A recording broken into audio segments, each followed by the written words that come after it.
Hello everyone, this is Remleiz and 40k Theories, and welcome to this newest episode of Adeptus Podcastus. Joining me as always is Tactica Imperialis. Hello everyone. And joining us as our special guest this week, by popular demand, Baldermort. Oh, hello everyone. Hello. So how is everyone doing today?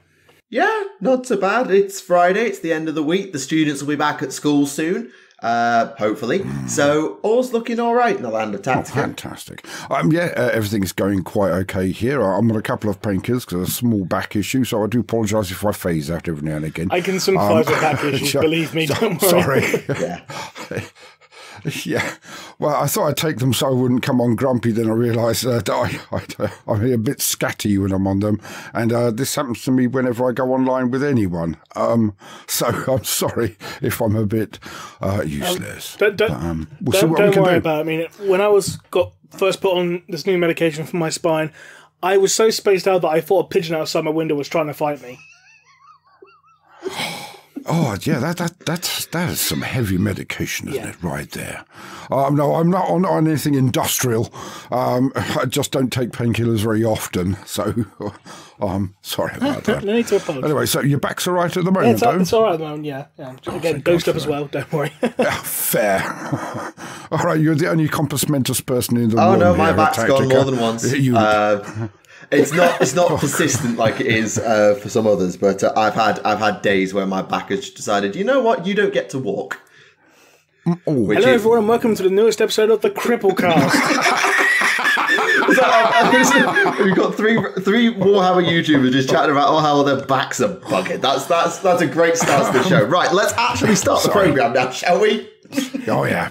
Yes, so in the news this week, we recently had the Black Library celebration happen, didn't we? Yes, we did. Now, we knew this was coming, and we knew what was going to be on it in terms of... Let me run it through. You had the Euroventus novel, you had Liber Xenologis, you had the Dan Abnett Pariah sequel, Penitent, the Beckwin books, which is the sequel to Eisenhorn, for those keeping track. And there was also the second volume... Get my words out. Second volume of BloodQuest, Dead Men Walking returned as a reader's choice, and The Demon's Curse, Malus Edgelord also made his return as a reader's choice, and a Warhammer Chronicles, and then a general, just, short, free grabber thing. And pin badges.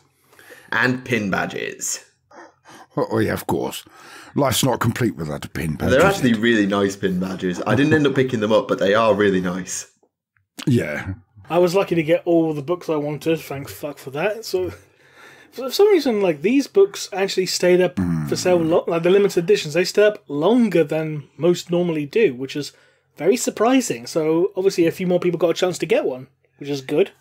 Yeah. Yeah, I was debating getting one or two. Yeah, I thought about getting Ventress and I thought about getting Liber Xenologis. Then I realised I'd just dropped a giant pile of money on getting Daughters of Cain and Hedonites of Slaanesh. Side-eyes the Sigvalve model nervously. Yes, it happened. The elf player finally got corrupted by Slaanesh. Go and figure. It happened. You knew it was going to happen. It happened. But yes, I thought about it and then I thought, hang on, no, I've already spent too much on Warhammer this month, so I didn't. So what did you actually end up getting, Ram? Yeah. I got Penitent, I got the Euroventus novel, BloodQuest, Liber Xenologis, what was the other thing that came out as well? There's something else I got as well. So basically the full haul. You got the whole pretty much, bingo, yeah. didn't Everything you, except for the model. Oh, but that Nice. being said, though, do you notice they actually changed the face sculpt of the Euroventus model? They did, yeah. They made it look less like Chris and also Chandler and more like, Euroventus. He's a bit more beefy now. I do like him, I've got to admit. No, he's arguably got a slightly worse haircut, but we don't talk about whatever that sort of half fade side cut is. We don't talk about that. Well, at least it's not a bowl cut, as stated. You don't want to be fighting Friar Tuck in the middle of Warhammer 40. I read you the Ecclesiarchy. And the Black Templars. Oh no, they deserve to be killed, so that's fine. And we're cancelled. I'm joking, of course. But yes, the Ecclesiarchy are certainly an acquired taste. I think we'll agree on that one.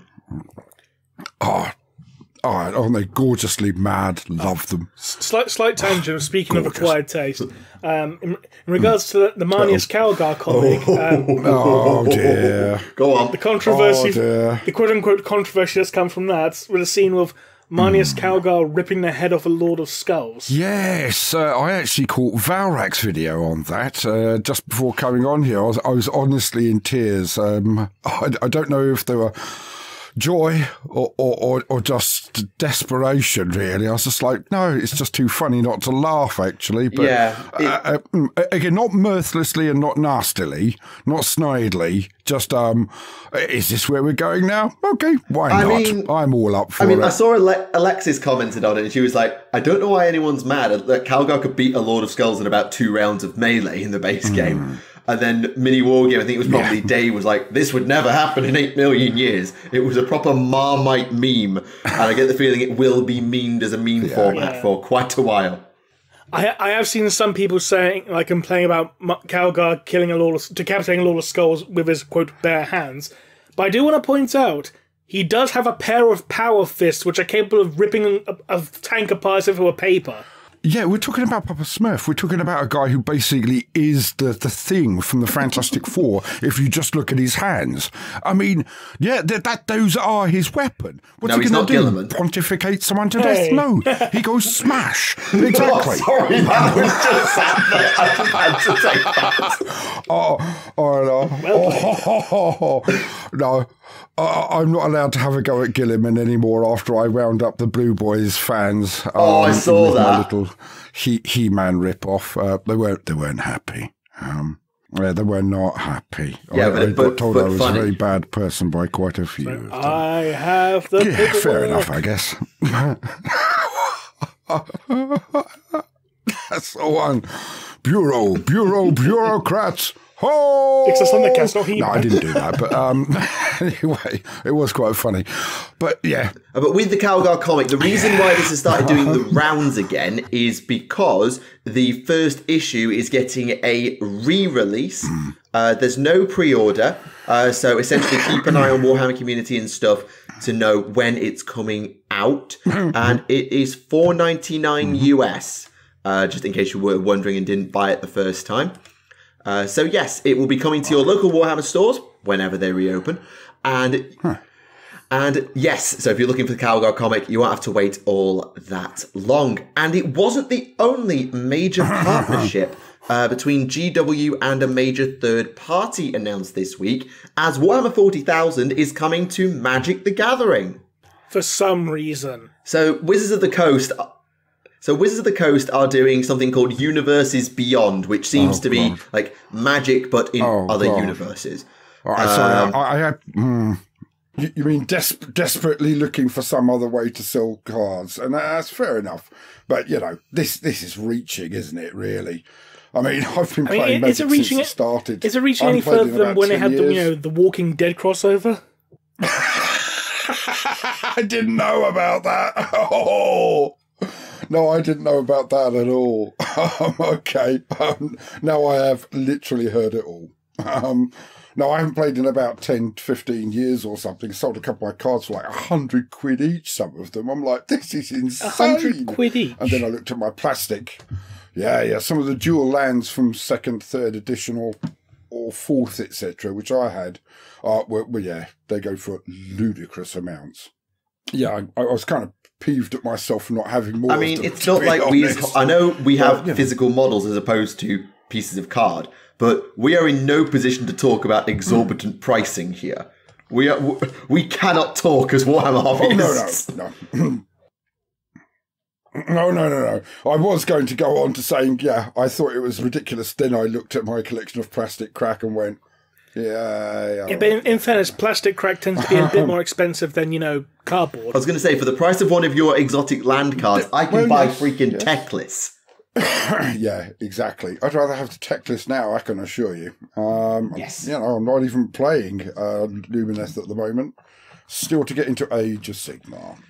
Oh, sorry, I've derailed things. Carry No, on. no, sir. you're I do fine. apologise. There isn't really much more to say at the minute on this Magic crossover. All we know is there's going to be 40k themed cards in a Magic Premium expansion, and if you like Magic, then you might like this. If you like Warhammer, then this might be a reason to get into Magic. For me, I don't particularly care. Though I have seen some people losing their gold-earned minds about it, saying, no, why can we let a toxic player base like Magic into 40k? And then you look at the 40k salt mine and think, actually, okay, leave it there. I'm just going to leave that one there. I mean, it could be worse. It could be League of Legends. I don't even know what that is. People keep on saying these things to me, like, it could be something like that. And I'm like, yeah, I don't know what you're talking about. Is it a mobile game? Is it like it's much older. Legends? No, League goes back a long way. I've never played it myself, but I know League Shadow Legends. The ultimate crossover. Exactly. Something like that.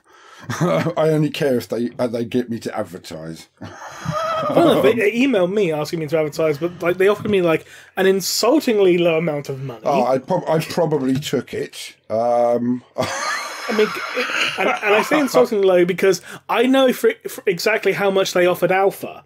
All right. And I can say this because Alpha posted the email publicly on his Twitter, so it's not exactly confidential information. But they offered him 10 grand. Would do because of his and he turned them down. So fair play to Alpha for turning down that much money. Yeah, for you to keep your artistic integrity. I respect you for that. Absolutely. Yeah. I'm feeling more like a bit of a hoe. So shall we move on to something else? Yeah. So perhaps I think we should, and probably the best side move from there is to go from embarrassingly expensive pieces of paper to embarrassingly looking pieces of paper. We're back on Magic the Gathering, aren't we? No, I was going for the textbooks. Oh, god damn. Oh, fuck. What, textbooks? Oh, no, they've not done more. We discussed this last time I was on. They're not doing that still, are they? Where's it on the site? Yeah. Black Library, bear with me. Yeah, they're doing... So, yes, the Warhammer 40,000 Masterworks series is continuing. We saw Horus Rising pretty much when Baldermort was last on the show, which was a while ago, and they've shown off 2 more, Hell's Reach and Nightbringer, with the least Grimaldus I've ever seen in my life, Nightbringer. And baby Euroventus. Ventress. Looks like Primaris Ventress on the cover. Yeah. It looks like the cover from the Sword of Calf. His head looks a bit slimmer than Sword of Calf Ventress, I don't know. But yeah, these look like your standard physics, chemistry, and biology textbooks, or as someone also put it, salt and vinegar ready salted on cheese and onion. And the worst part is, like, a lot of textbooks is physics blue, chemistry red, orange, yellow, and biology green. So it actually properly adds up as well. And it is really just like, why? I've got no problem with the concept of a Masterworks, collection type thing. I've got no issue with that. I think that's a good idea. It's just that the cover they chose for it is the most disgustingly repellent artistic choice you could have gone with. I mean, even if they just going for baby blue, red, and cheese and onion green. If they just did something like making it just either. Like what it should have done is like with the 40k Legends collection that Hachette Publishing did a while back. Everything was just grayscale with red lettering, and to make it all fit in, and it looks great. So if they did something like that, like having keep the art being gold, but have the background color just be black or something to make it more uniform, I think it would look a hell of a lot better. Well, but still better than what it is now. I can't see how this is pleasing anyone, because anyone who doesn't know the books, doesn't know the contents, and is just getting into Warhammer, will want all of the big flashy, Visions of Heresy artwork in there on the front. And anybody who is hardcore will just want a simple black book with maybe some silver and or already gold owns lettering. about 4 copies of each of these books. And a bathroom copy, let's be honest. I'm used to see one of my copies of Fulgrim. Oh my God. It's had more showers than I have. But honestly, this is just, again, I don't like bashing Games Workshop, but this is not what I would choose. It doesn't excite me in any way from any angle at all. Yeah, and I'm looking particularly at the Hell's Reach one. I'm like, Is that supposed to be Grimaldus? I hope not. It's again not what I would choose. And they've got some really good artists. And more than a couple of quid to buy more, or just go online and meet someone and say, "Hi, you look great. Give us a proper." Especially when you compare it to, like, the version of Hell's Reach from the 40k Legends collection, which is, a hell of a lot more pleasing to the eye. I mean, it's just the Hell's Reach cover in grayscale. That's all it is. I know, exactly. It's still a hell of a lot more pleasing to the eye, to be bloody honest. I mean, yes. Rather than, Ron Burgundy. Oh, God, yeah. Oh. Dang. No, it's not good. It's not good. And like, even if you're someone who like wants to go to a bookstore and you've never heard of Warhammer, like, are they? And this is something that really the comments would have to answer, because we're so ingrained in 40k lore that any book is sort of judged against Black Library's own work. It just is. But if you're just like someone with a passing interest in Warhammer and you see that on the shelf, are you genuinely interested in actually picking it up and reading it? Because, like, there's no hook there, like, at all. No, it looks like a Mills and Boon, basically, re-release, doesn't it? The Marine, lovely as he was, found a place for her in his heart. I mean, I know people say don't judge a book by its cover, but like, the problem is we've already judged the covers of these books. And we've already judged the book because it came out 10 years ago. No, Horus Rising was closer to like 20 years ago. Yeah. It's like 2006 it came out, wasn't it? Oh. That's 15, yeah. Yeah, you're not wrong. Yeah. Okay, yeah, we're getting there. So do you reckon we'll finish the Siege of Terra once we get to the 20th anniversary of Horus Rising? I'm not thinking I'm going to make it to the end of the Horus Heresy. Not because I won't read it, because I'll be dead. Because it's taking forever, isn't it? At least we're on home stretch. Also, there's only 3 books left. Mm-hmm. Oh, yeah, right. I've got to admit, I'm very deeply concerned about them. Yeah, exactly. I'm deeply concerned about it. I feel that they're just going to try and make Horus look crappier to try and raise up Abaddon, and that will never, ever work. You just make both people look rubbish. I mean, they already did that. That's what I'm worried about. Black Legion, didn't they? Because they had Abaddon kill Horus. Well, that was a clone, blah, blah, blah, blah, blah, wasn't it? It was a clone, yes. But it was a clone carrying Worldbreaker that had battered every other Space Marine in the room. True, but it hadn't had hundreds of years of experience in combat. No, but it did have the biological capabilities of a Primarch. True, but all of those biological capabilities are only backed up by hundreds of years of experience. Again, I'd rather fight someone who is incredibly strong and huge and never touched a sword than an expert swordsman. But remember, the clone recognised Abaddon, so obviously there'll be some kind of, like, quote-unquote racial memory embedded in its DNA, which means it may have experience. But no muscle memory. So it would still have some experience. But no muscle memory. No muscle memory, so therefore it's always going to move slower than someone who's actually wielded the weapon. True, but at the same time, a Primarch... But when a Primarch moves slower than normal, he's still moving faster than the Space Marine. Should be. Absolutely. Absolutely. But we are talking about Ezekiel.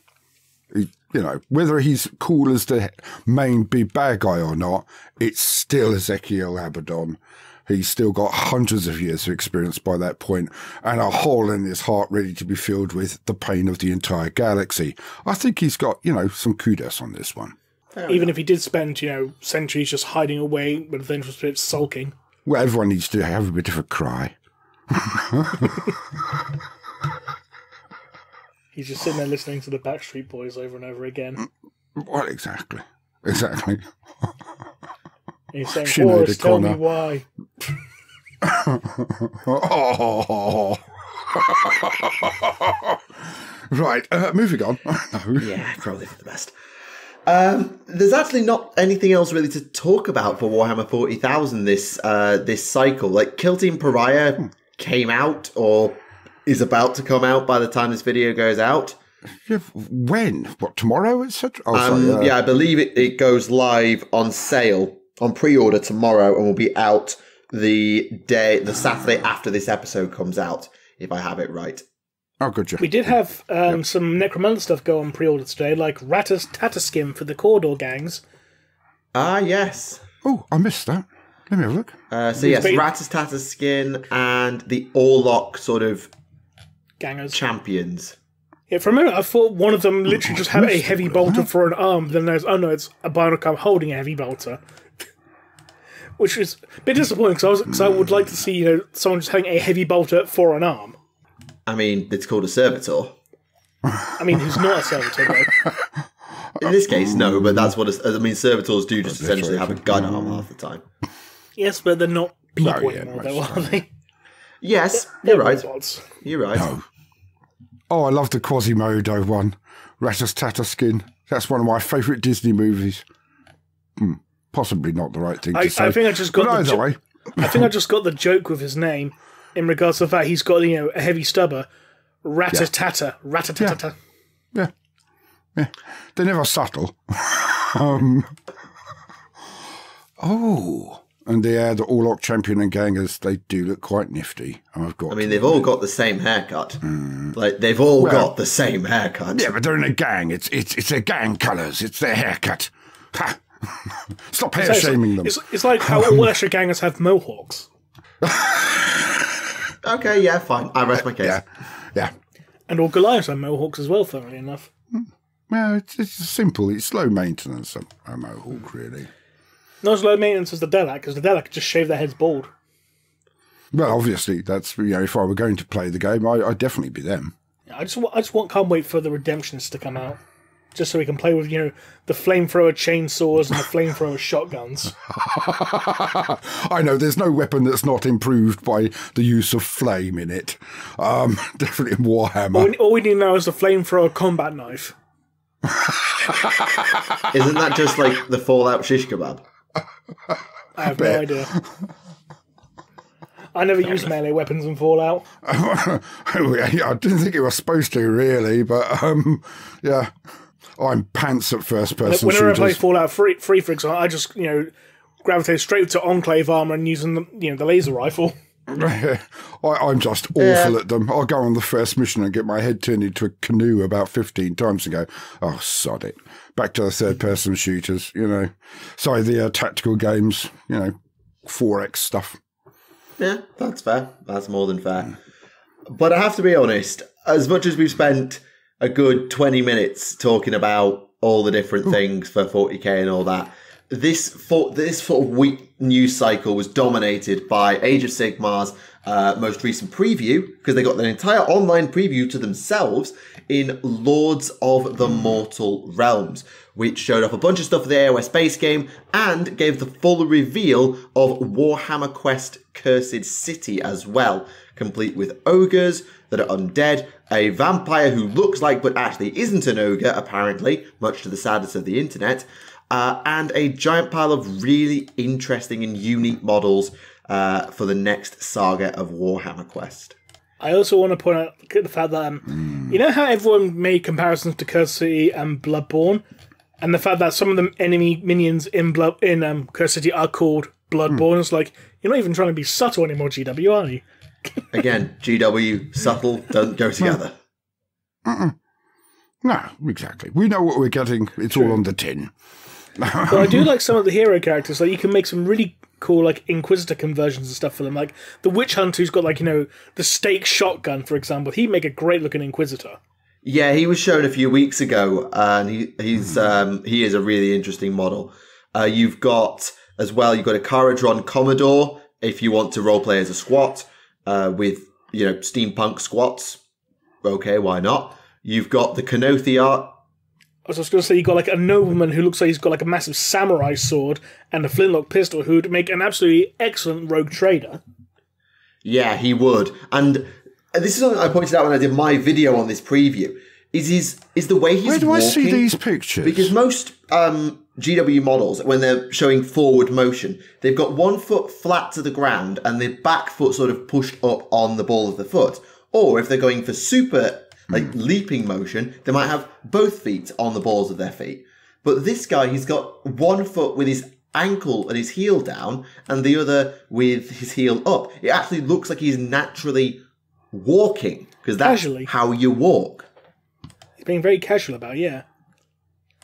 Is it the Warhammer Quest? I'm sorry, I'm trying to get to where it Warhammer is. Quest. Yeah, so it's at the bottom of the Lords of the Mortal Realms preview. It's down the bottom. And there's a few other really nice models down there, like the light. I assume they're a light wizard with the sort of covered hood over their face. They probably look really good as like a sanctioned psyker or something like that. A what? A navigator with the covered face. Maybe, actually, yeah. Especially with all these sort of elaborate finery behind, I could see like a navigator noble doing something like that. And then the Knight of Azir, the lady with the hawk on her armor, I really like that model. I don't really see a place for it in 40k, but in general, just as a model, I really, really like the Knight of Azir. What you could do, you just add like, Sisters of Battle backpack, and there you go, you got a cannon nest or something. Yeah, probably, yeah. Yeah, off you go. No, sorry, I'm just looking at these now. They're gorgeous. Absolutely wonderful. I mean, the luminous scenery as well. We'll get to that one, mate. We're not discussing that. We'll get to that. Oh, right. Yep, okay. Yep, fair enough. I'll shut up for a second. But after you get the heroes, you've got the villains. You've got a new pile of bat swarms, a new pile of rat swarms, undead ogres with ginormous cleaver axes, new skeletons, Bardishas, I think they're called. I think they're called Bardishas. Because they're based on Cossacks, aren't they, these ogres? Yes, that's it. I couldn't remember the word. It's a Bardiche, yeah. The axes are based on, yeah. Fair enough. You've got the skeleton warriors, and they've got quite a nice aesthetic going as well. Again, I can't quite place the reference of that, like chainmail coming down the side of the helmet. I can't place it culturally, but it does look really good. And we got our first look at Dead Walker zombies with graves impaled through them on stakes. I know, I'm looking at these now. They're amazing. Obviously comedic, but they're really funny. No, it's fine. I admit, it's certainly not what I was expecting. And I'll be curious to see when they redo zombies for the main game, whether they take inspiration from this or they decide to just sort of sprinkle these guys in terms of the designs they do for the next wave of Deadwalkers. And then for the bosses, you've got the Bloodborne, which are sort of baby feral vampires, which Rem already mentioned. We've got a new Vargulf. Yeah, it's amazing. I'm looking at it right now. That is incredible. Its official name is Avarskir. Is its official name. It's basically, to me, it's a Deathclaw. It's a Deathclaw with fur. Oh, fair enough. For me. But it's a really, really impressive model. You've got the Gravekeeper with his shovel spear thing. Yeah, he's really doing that Pan's Labyrinth thing there. It's absolutely wonderful. I love that model. And of course, it's just absolutely epic. And of course, the big boss himself, Radikar the Wolf, a man so badass he carries 2 wolves over his shoulder. They killed twins. The baddie. Because of his size, a lot of people thought he was an ogre first up. But he's not, unfortunately. Apparently he is human, which has annoyed certain portions of the internet. I think the "look what they done massacred my boy" meme went around a couple of times when people realised because he looks like an ogre, especially with he's got the belly plate which ogres tend to have. Yeah, well, and thematically he's the same as those Cossack ogres. Yeah, he's got the big pants. Yeah, and the description was he was leading a company of Kossaki ogres. So it's so he's probably an ogre as well because he's obviously from the same region. So you should have made him a vampire ogre. That would have been awesome. Yeah, everyone was like, "Yes, would have been this. Awesome." Yeah, that would have been cool. Maybe they will in the future. Have you considered writing to them? And staying with the undead, we got a first look at the next Soulblight Gravelords miniature, before you do, which is also the Cursed City novel. Oh yes, which Rem, you two probably better authorities than me on this. Does it have a John Blanche vibe to you, that artwork? It does, yeah. I would say it's not chaotic enough, and you can actually see the figures clearly, whereas with Blanche you almost need to kind of unphase your eyes to appreciate them. I found that. So yeah, I don't think anyone was saying that it was... Yeah, I don't think anyone was saying it was drawn by John Blanche. No. But just like that sort of the bright colours. Blanche-esque. There we go. Yeah. It's definitely channeling it because, you've got the all too very almost alive shoulder there with the raven's head coming down, but almost looking at the actual person who's looking at the book. It's very, very good indeed. I like it. So I do see what you mean there. Yeah. Yes, and that will be also including a free hero card, so you can add another model into the game, even though we don't know what that model is yet. We'll find out. But staying with the undead, we got a first look at the Mounted White King joining the Soulblight Gravelords. And I'm sorry, but I know I've ragged about chunky heavy cavalry being the best thing ever for years. I have. But oh my god, this model is amazing. Shut up, come at me. And he stole a shield from a Night Lord. That shield has been on the Mounted White King since the 90s. I know, the old Mounted White King had that shield. I'm joking. I know you're joking, but the viewers might take you seriously because they don't know all that useless trivia. So I'm just clarifying. But this is one of the best mounted hero models I've ever seen. And I play elves and Stormcast. I've seen Dracos, Dragon Princes, actual freaking dragons. Okay. I'm sorry, this just blows them out of the water. I absolutely love it. I still say it's not quite as good as, say, Archeon's bodyguards. It's been 5 years. Yeah, but the Varguard. But I still think it's an absolutely amazing model. Oh, yeah. It really does. Oh, it's lovely. Yeah, and we saw the Vampire Lord with bat hair a few weeks ago in a leak. The Disney princess. And speaking of Disney princesses, yes, Be'lakor. Yes, Be'lakor's back. Almost. With a new model. Yes, so this is going to be Broken Realms 3. I know none of you who are 40k people care about this bit, but this is going to be for Broken Realms 3. Is going to be focused on Be'lakor, the first Demon Prince, if I'm remembering correctly. Yep. And it looks like all they've done is taken the classic model, which looked nice, jazzed it up a bit, kept the same pose, and left it at that, because they didn't need to do anything with it. If it ain't broke, don't fix it. Precisely. Looking at you, leader Thesperax. Can I also point out... again. I was going to say, can I point out, when you hypothesised it was going to be malaria, and I said, no, it's going to be Be'lakor. Yeah, I got ratioed hard. Yeah, you absolutely ratioed me with that one. Because it was all about Skaven and offering it to the Lord of Shadows, and I was just like, come on, Malerian, because Realm of Shadow and all that. But then you said Be'lakor, I was like, oh yeah, duh. So yes, I got fully ratioed on that one, and I will take that L, hold it, and move on, because it happened. Whoa. Why is one of my lovely elves, disowned now, obviously, after the hammers, why is one of them holding a huge spanner? It's a wrench. Which one? Or just go to the site now. Oh no, there's so many elf heroes, I need a clarification. There's like 10 of them on the page. I don't know. It doesn't tell me its name. You've got the painter guy, you've got the cloud guy, you've got the banner guy, you've got the flying guy, you've got the cavalry guy. He has a sword in his left hand and then a huge spanner in his right hand. It's a mage staff. It's a spanner. It looks like literally it's got the elf carrying the moon underneath, like Teclis' staff does. It's a mage staff. It's a Loremaster of Hoeth recreation, because they had a staff and a sword back in the day. So it's the Loremaster of Hoeth version 2. It's not a spanner. No, it's a spanner. It's not a spanner. It's a spanner. All right, it's a wrench. But yes, that segues very nicely into the Lumineth Realm Lords getting their second wave, with the return of the Repeater Bolt Thrower, the return of Swordmasters of Hoeth, the return of Battle Standard Bearers in the most ludicrous banner I've ever seen, and I love it. Dude riding a Dude riding a cloud with the stupid flying base.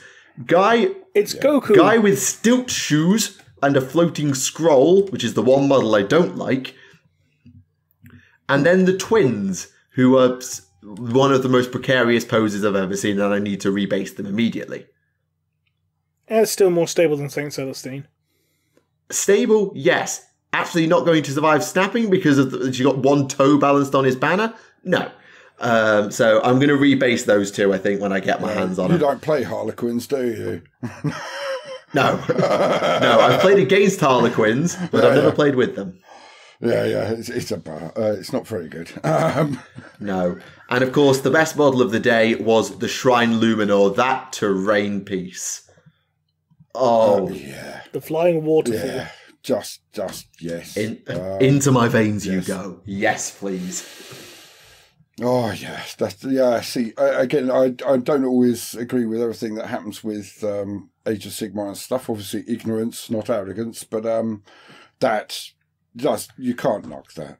That is just pure silk. And the fact that they've given you more heavy infantry means you've got less options needing you to take hammer cows. So you can avoid that. And not that I want to, I've already got 5 Alameth Stone Guard, and I'm getting a Spirit of the Mountain. But if you don't like hammer cows, then you can avoid them. Well, we've also got Catman, who's floating on feathers, haven't we? Yeah. Oh, the furry. Yes. I'm too Tolkien with my elves, I'm afraid. Give me another 5 years. Yeah, I get it, I do. I know that having the Daughters of Cain going down the route of Harpies and Medusae, the Ideneth going full Atlantis, and the Lumineth, well, being the Lumineth, it's not for everyone if you're very much a fan of Tolkien-esque elves, but for me, works. Absolutely works. Oh, and there's also... oh, no, I have... I was going to say, like, the... what's it called? I've forgotten the faction name. The Death Faction. Nighthaunt. The one who's got the new... Nighthaunt, yeah. They've got their own homunculus now. Yeah, the Krulgast Cruciator. Yeah, this model gives me the creeps in the best possible way. Yeah, it's underneath the Lumineth. I just posted it. Oh, right. Yeah. Oh, isn't he lovely? You see, it's models like that make me think, who cares about the lore, any piffling little arguments? Look at that model. Then I remember I'm cobblers at painting, so, yeah, oh well.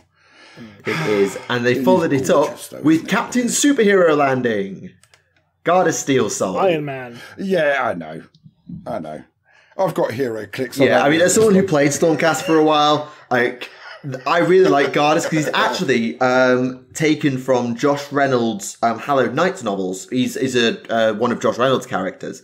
And in all the artwork he's ever been in, he's pretty much doing the superhero landing. So I really like the fact that they've given him the superhero landing. And in the post on Facebook when he was revealed, there were a lot of Deadpool memes, as you might expect. Superhero landing, superhero landing, superhero landing. Oh, it would be. Yeah, no, but you could easily go Matrix as well. It's a bit of a lazy meme, isn't it? I mean, done to death. When it's derided inside a movie 22 years ago, it's maybe a little bit out of date, lads. And that's coming from To be fair, though, there are not that many superhero landing Warhammer miniatures, so GW are a bit late to the bit, but at least they haven't recycled the bit too much. Fair. That's true. No, that's fair. And at least it's accurate to the cover art, so you can't really complain about that either. Looking at you, Techless. Oh. Still not over it. Techless T-pose. Bear with me, I'm just going to let the cat out. Well. So yes, there you go. That's your weekly Tactica rants and raves about Age of Sigmar being amazing for a good chunk of time. I'm done now. But yes, that broadly covers the news. It's been a bit of a quiet one outside of Sigmar. Oh, sorry about that. Had to let the cat out. Sorry. It's fine. So I had to let the dog out earlier, so don't worry. Oh, one other PSA. I missed this. So if you have a Games Workshop or Forge World account, or had one, then that is being reintegrated into the My Warhammer account, which is sort of going to unify Black Library, Forge World, Games Workshop and everything under one banner, which makes sense for GW to sort of keep your accounts in order.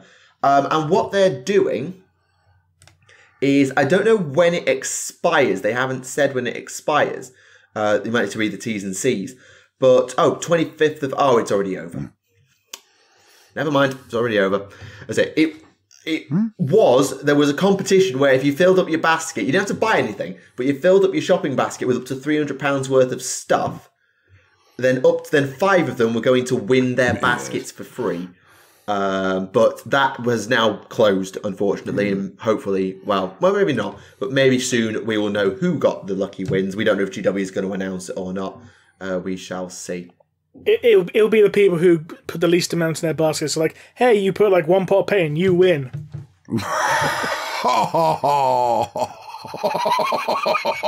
Feeling cynical tonight, boss. Always. Yeah, fair. No, I was going to say this is like the promo they did with if you download the app, which you can't really make a good army out of yet, and stop using Battlescribe, we may give you a victory and give you an army. And I'm like, yeah, I know, but to be totally honest, I would rather have an army builder that I can sit outside and actually just make an army on of any kind whenever I like than have 300 quid's worth of your stuff. I honestly love Battlescribe that much. Whenever I'm really, really stressed out, the missus turns around and says to me, go make an army. I don't get out the men. I just go outside, have a cigarette and a coffee, and I bask in the opportunities for havoc by going into Battlescribe and chilling out. They can't do that for me. So why would I download their product if it's not as good as a free one? It's mental. They've got to actually just raise the bar a little bit. They can't just stick a Games Workshop sticker on something and say it's worth something. They're a multi-million company, and it's not that I don't like them or I'm being mean to them. I know they can do better because when they try, they make magic. They just got to try more on some of the other stuff. That's all. And then after that, I'd be happy to join all the little competitions. But when it's so blatantly based around just getting your information and making sure that you're logged into them all of the time, I'm like, oh, come on, meet me halfway. Everybody else will give me 20% off if I go to any of the other online stores. Help me out here. Make me your brother. And they keep refusing to do that. So I do find it very difficult. But then, on the other hand, of course, I have Stockholm Syndrome because I absolutely I'm buying a case of Stockholm Syndrome because we all say that, okay, I can't buy any more. Oh, wait, shiny new thing. We all do absolutely. Oh, sorry for the tirade. I do apologise again. I'm going to put it down to magic. You're well within your rights. You're well within your rights to say it. And I get what you're saying. And admittedly, I haven't used the 40k app because I haven't played 40k in over a year. No, why would you? Yeah. But even then, I haven't really been using Battlescribe either. And for context, I play Tau. And Tau on Battlescribe is annoying. Like having because if you're wearing a battle suit list, you have to go into each individual gun and click on the gun, then change how many of the gun you want, then tap out of that gun, go to the next gun. It's just a little bit finicky on building battle suit lists. It's a bit annoying. I see what you mean. Unfortunately, those are the moments that I'm actually like, I've got as much serotonin after changing all of their little weapons over as I would using the biggest swear words I know. So, yeah, different folks, different strokes. I do see what you mean, but most of the time you can actually put down a copy and then copy it into the next one. I don't generally run the same unit 3-4 times. Yeah. But of course not. No. I do see the upside to Battlescribe. I think for 40k, I think Battlescribe is still the way to go. The AOS app is pretty good in that it will give you every war scroll in the game and its points for free. The only thing what it puts behind a paywall is the allegiance ability. So you don't get all the benefits of a battle tome unless you buy it, but you can get any war scroll in the game for free and its points cost. So it kind of does meet you halfway. Whereas when I've been using Battlescribe, I've got no problem with AOS on Battlescribe. The last time I remember using it, I remember it being a bit empty and unfit for purpose. I think it's better now, but that was back in 2018. Admittedly, it's been a while. And see, that goes to show, which is why I'm not getting annoyed with them for no reason. I'm not saying everything they do is bad. Obviously, it's me. I love them. But it's almost more insulting when they've got an app, it works, and then they make another app that doesn't. And they're the same thing. So the AOS app, actually, I say that. If you want the list builder, you do have to pay $1.99. So you can access all the scrolls, but if you want the list builder, you actually do have to pay $1.99 a month for Azir. And at that point, I think people do just say, no, I'm just going to go over to Battlescribe. Yeah. And for me, it should be seen as a lost leader because, to be totally honest, as soon as you're making up an army and you think, what's the stats of that? I can't be bothered to look in my codex. It's that point that then after that, their entire marketing policy of, you want it, You know you want it. Look at its lovely stats, the sleek lines. Holding that away from the actual client, which is basically their advertising, it seems a bit oxymoronic to me. You know, it's a bit like closing up a bakery and saying, no, let none of the lovely smell of bread come out into the room. No, we don't want the punters to have it. And it's a case of, well, no, that's the thing that brings them in to buy it. Yeah. No, anyway, you're someone else's turn. And admittedly, the fact that GW changes the points every 6 months means that they probably should have a very good integrated online service with quick access to the points, because I cannot tell you how many times I've started to build an army and then had to think, hang on, no, need the handbook, and go and grab the General's Handbook or chapter approved. The fact that I need 2 books to build an army list means that the online system should really be better integrated. I don't disagree. Well, again, it's just it's probably not that difficult to do, and they are making a lot of money, but it's these little things that are standard of life stuff that makes it easier to love the game. Do you see what I mean? The entire experience. Yeah, I haven't got a counter to that. That's all very fair and reasonable. But either way, lovely models. Look at them. So I'm still basking in them now. I don't get a lot. Oh, the Orcs are good. Oh, sorry. When are we moving on to the Orcs? Oh, go for it. So yes, this is the Underworld's Diachasm Warband, Headcracker's Mad Mob. Yes, they look great. I especially love the Wolverine one. I noticed he looks pretty much exactly the same as that Blood Angel from Space Hulk. Oh, mate. If we're in the same room, I'd have to try and lynch you. No, it does not. No, it does. It does. And I mean, it's literally the exact same pose. Yeah. Some things you can't unsee. I think it's a reused cat skeleton or something. Maybe he just saw the pose and decided to copy it. I don't know. What about the wonderful lizard skin orc with his Tarzan? Or the club. Yes, but I mean, he's got a lizard skin as his loincloth come, I don't know, Tarzan attire. It's just awesome that they've actually put in all of the detail there as well. All of the spikes, etc., and crenellations on its back. It's just Underworld incredible. sculpts are generally really, really good. I've painted 2 Underworld's warbands in the last couple of weeks. The Daughters and the Lumineth, and as much as I hated the Goblins one because it was made of really tacky yellow plastic, the more recent ones have been really good to work on as well. And for Orc players in 40k, you now have Old Zugwort. Hope you're happy, because the Shaman has got a snake wrapped around his arm. So yeah, it's true. We're still waiting for a new model of Zogrod. It's not bad at all. Who hasn't had a model since 2nd edition, or Nazdrag. We're still waiting for a Nazdrag model Wazdaka again. I don't think Wazdaka ever had a model. No, Wazdaka's never had one. You're right. I know, but the problem is they've neglected the Orcs in Warhammer 40k for so long now. I mean, what was it? 1 October. It wasn't that orky. Yeah, October. So happy October. Here's some Slaanesh Fiends. Yes, and they actually released all the Orc models in November. Yeah, well, there weren't that many. Oh, come on! It was 2-3 boxes, which you could do multiple kits from. No, it was Speed Freaks game, wasn't it? That was the main release. They released in the end the 5 or 6 different buggy wagon things. You had the Scrapjet, the War Trike, and all that. Speed Freaks. Yeah, but it's Speed Freaks, and totally get that. Absolutely lovely. Nothing wrong with it whatsoever. But 3 boxes for one entire thing when they made such a big deal of it. If they hadn't gone into October in the first place, they'd probably been all right.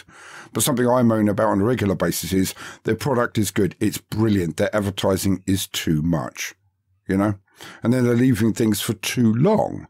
It's like we have a system whereas we want you to impulse buy, but we'll then advertise something 6 months before you're going to get it. That again, that's shooting yourself in the head. Sorry. Did I do it again? I didn't really have like a comeback to that. I get the idea of building up hype several months out, like Warhammer the Old World, the Sisters of Battle. The Lumineth actually were another prime example because their release got delayed so long. There's an argument of saying, yes, do keep advertising something just to keep it fresh in buyers' minds that, hey, this is a thing that's coming, you know. And I wouldn't trade out the preview streams and the seminars at Adepticon and LVO when they were on. It's because the sheer amount of hype that they generate can carry over for months. No, I do know what you mean in certain regards. For a huge full army, etc., like Lumineth or something else like it, it's worth waiting for, absolutely. But my counter to that is the Impulsor. The Impulsor was advertised with the new book, obviously 8th edition now, but the second Space Marine Codex, and everyone was going, "Oh, I need to have one of these. They look absolutely fantastic. They're wonderful." 3 months later, everyone's like, "Well, I'm not sure. I'm looking on all of my armies. I don't know if I really want one or not." 4 months in, everyone knows exactly what they would do and wouldn't do with the stats of that vehicle. 5 months in, I've analysed it. I don't actually care anymore. I don't want one. And I can speak from personal experience because I was going to buy 3 straight out of the bat, and then after that, I didn't, because they're just leaving it too long. For huge armies, etc., absolutely. But teasing things like 1 unit here or 1 unit there and then not giving a refresh can be a bit bloody annoying. Yeah, agreed. Like, for example, as a good example, we got there was the New Year's preview around the preview around the 9th edition launch, where they showed an Orc, a Skitarius, a Sister, a Dracarian, a Death Guard, and it turned out that we ended up getting, I think one of them was Lilith Hesperax, one was the Biologist guy for the Death Guard, one was the Palatine, but we don't know what that Skitarius was, and we don't know what that Orc was. We still haven't seen them, and it's been 7 months. And this is it, and that would be fine if their business model wasn't impulse buying. Again, they're saying one thing with the left hand and saying another thing with the right hand. They're never merging it together and always acting like a bit of a cottage industry instead of the multi-million and multinational company that they are. They're a juggernaut, but they're still thinking small. Do you see what I mean? They're not got control over it. In fairness, to play a little bit of devil's advocate in recent times, the whole, Steve Carino lockdown restriction thing hasn't helped matters, let's be honest. No, not at all. Not the Lumineth release back by 5 months, as an example. No, absolutely. No, I totally agree with you on that one. And I'm happy to be wrong.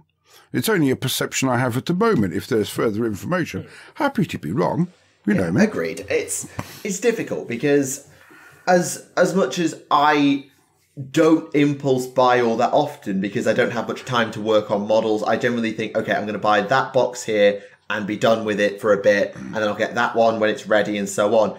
I'm also side-eyeing the fact I spent, as I said earlier in the programme, £250 on Daughters in Slaanesh. So, at the same time, I can't talk because I did impulse buy Sigvald, Blissbarb Archers, and Myrmidesh Painbringers, even though I'm not going to play a Slaanesh army for absolutely freaking ages. And you turned down the Levers in a Lotus for that as well. And I turned down the Levers in a Lotus to make it happen, because I thought the thing was going to be 20 quid, not bloody 40.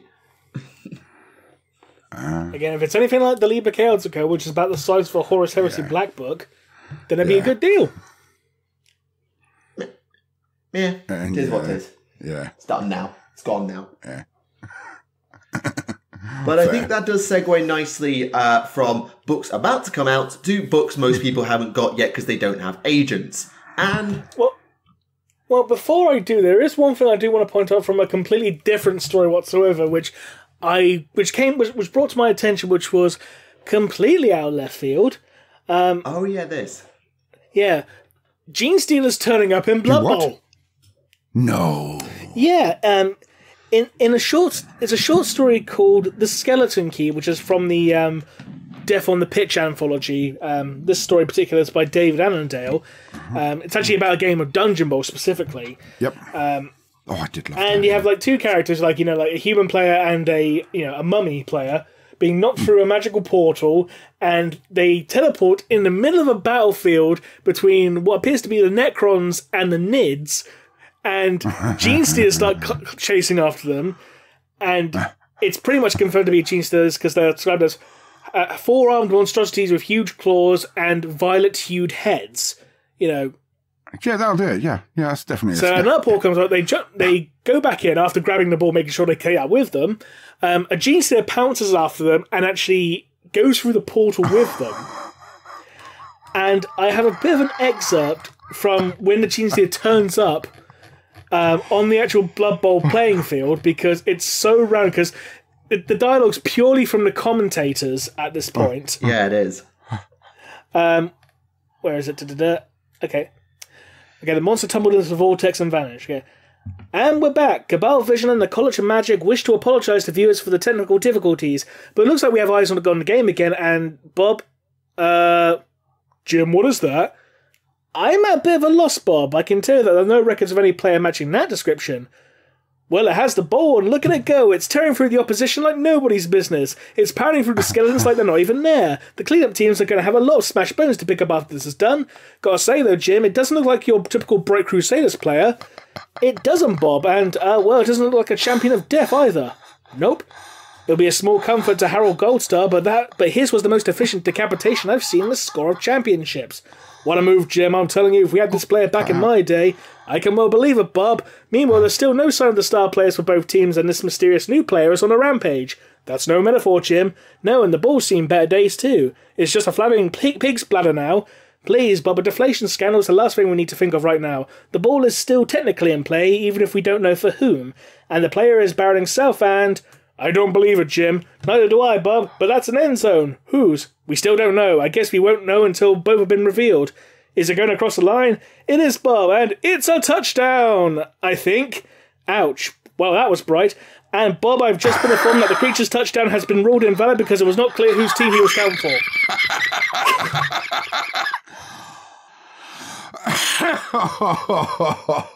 I love Blood Bowl so much. They really should do more tongue-in-cheek stuff like this. There's a few Blood Bowl articles like that in White Dwarf as well. There was one talking about, like, they often do like mission reports or missions where you can play like historical matches, and they often are included with the backstory, including some commentary excerpts, historical accounts, and that sort of thing. And they're really, really good. Oh no, I've got two White Dwarfs right next to me. I've not even had time to open them. I'm such a ditz. Yeah, I'm definitely going to have to have a look. I'm flicking through one now. And yes, you're right. It does have a Blood Bowl full thing. Oh, that's awesome. I might have to do a show on these. So yeah, if you want to see about a Gene Stealer and Blood Bowl, go and check out The Skeleton Key by David Annandale. And I think it's very much worth saying that if the Tyranids ever played Blood Bowl, not only would it be a massacre of digestive fluids, it would also be a bit of a rout on the scoreboard. Though it will be interesting to see them going up against a dwarf death roller. I mean, these are the guys that can eat the Necrons. I don't think a bit of rolling metallics is going to stop them. With all due respect to the Death Roller. You never know. But yes, I'm going back to your original point. I am about just under halfway through Mortis, which is the newest Siege of Terra novel, which won't be out for another few months for everyone on mass release.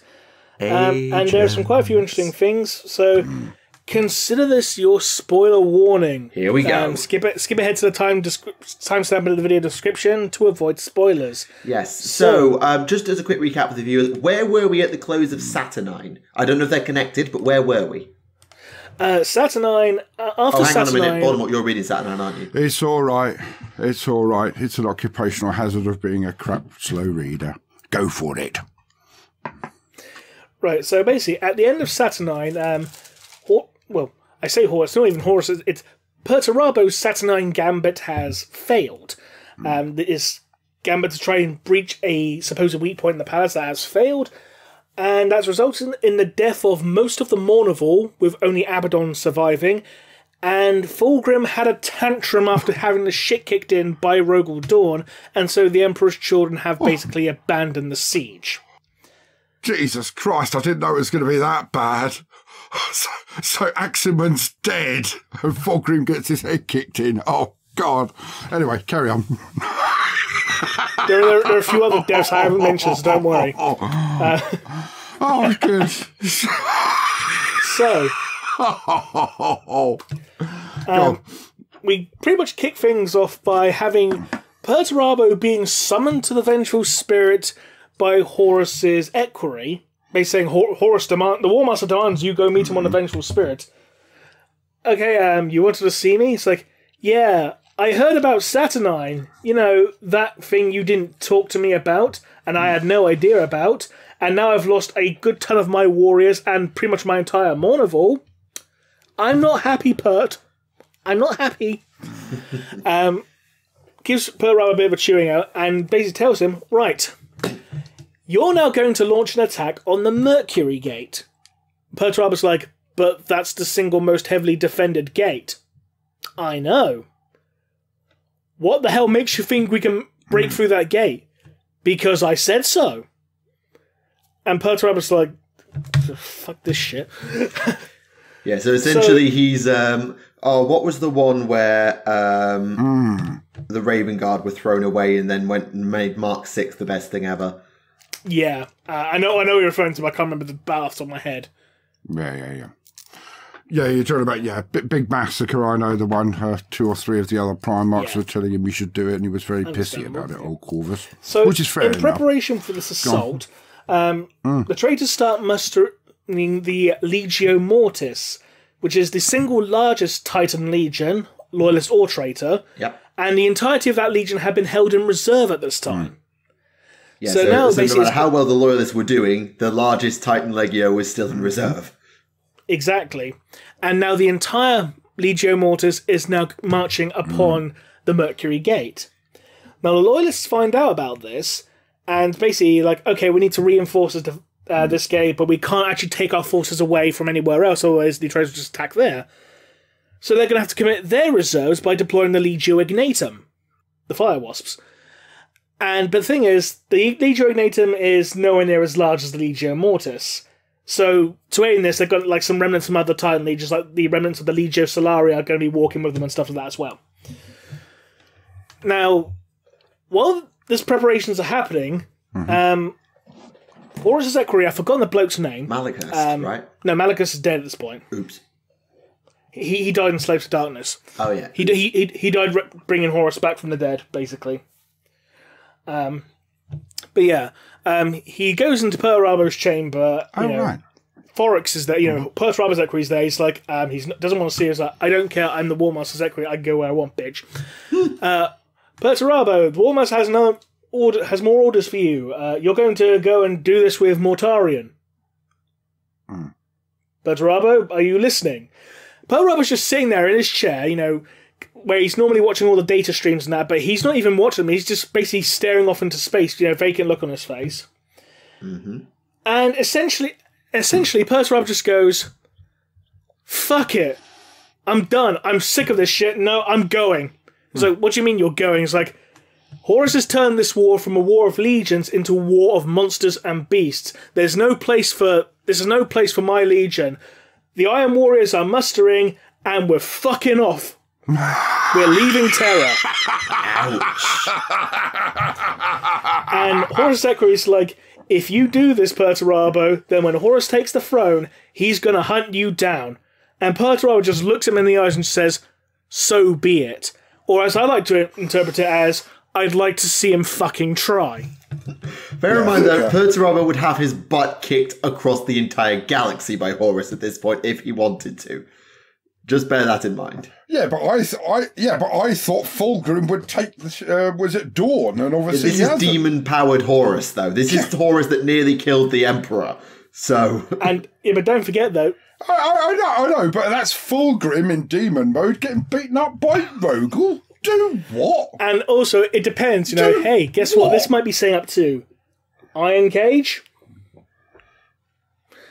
It's because remember that's what Perturabo did after the heresy. He just went fuck him. They got Fortress of the Iron Cage. Come get me, Rogel, bitch.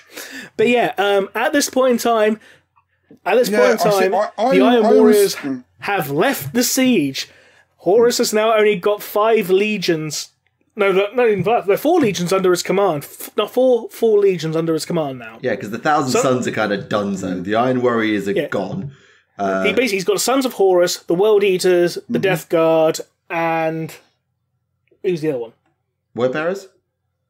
No, most of the word bearers aren't even on Terra because they were basically stuck doing the rearguard action because Lorgar tried his coup. Remember, it's like, right, you've been demoted to rearguard, bitch. Yeah. Alpha. He's got Night Lords. Alpha Legion aren't even taking part in this. The Night Lords at this point in time were shattered. So basically, only a few Night Lords were on Terra. Most of the Legions nowhere near Terra.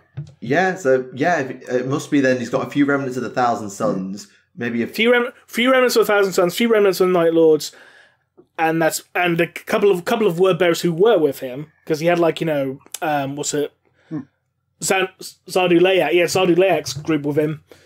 But yeah, aside from that, that's all he's got left now. So basically, you got 3.5 legions essentially against 3 legions now, with another 2 racing in from Ultramar. Well, apparently 3 coming in because, well, at this point in time, remember, you had about 10,000 Dark Angels already in the Soul system because they met up with the Phalanx, and apparently the Wolves are on their way as well now. Yes, because Russ abandoned the siege to go and try kill Horus back in Wolfsmere, didn't he? Yeah. So it'd be interesting to see what happens later in the novel, because again, I'm only just under halfway. But as a side story, pretty much about half of this book so far has been dedicated to Alanius Pius, aka Old Person. Not the fake Alanius Pius from the previous book, the perpetual one. And basically, he and his group have been cutting their way through time and space using a magic knife, just go with it, to try and get to Terra. Yeah, it's all very Robert Pullman, but go on. Yeah, and they finally get to Terra, even though something has been chasing them the whole way. They don't know what. They just know something's been chasing them. But one thing we do get, an interesting bit of Pius's backstory. He was friends with Theseus of Greek legend, story of Theseus and the Minotaur. Mm-hmm. He was locked in the labyrinth with Theseus and the Minotaur, and the Minotaur was a real thing. In 40k's logic, anyway. In 40k. Now, so basically, so Pius has not only been involved in the legend of the Minotaur, he was also one of Jason's Argonauts. He saw real sirens, which apparently were warp corrupted creatures. Makes sense. And it just makes you wonder, what the fuck else kind of crazy shit has this guy done in his lifetime, Duranda? Now, I don't want to get too far into separate spoilers, because we reviewed the Alfarius novel last week. But essentially, this feels like Forrest Gump all over again. Forrest Gump? Run, Pius, run! No, it's just literally like, insert historical event, insert Lanius Pius. But I mean, if you look at it from their perspective, I suppose, actually, that's a very small period of time. And that's what I always find hilarious about these things. It's been all throughout time. You mean ancient Greece? Yes. And ancient Greece? And Achaean Greece. Oh, excellent. Well done, mate. Yeah. And World War One. Yeah. So what have you been doing for the rest of the time? Chilling. Yeah. General maximum caution. Some people were outside school. Yeah, that's the one. Yeah.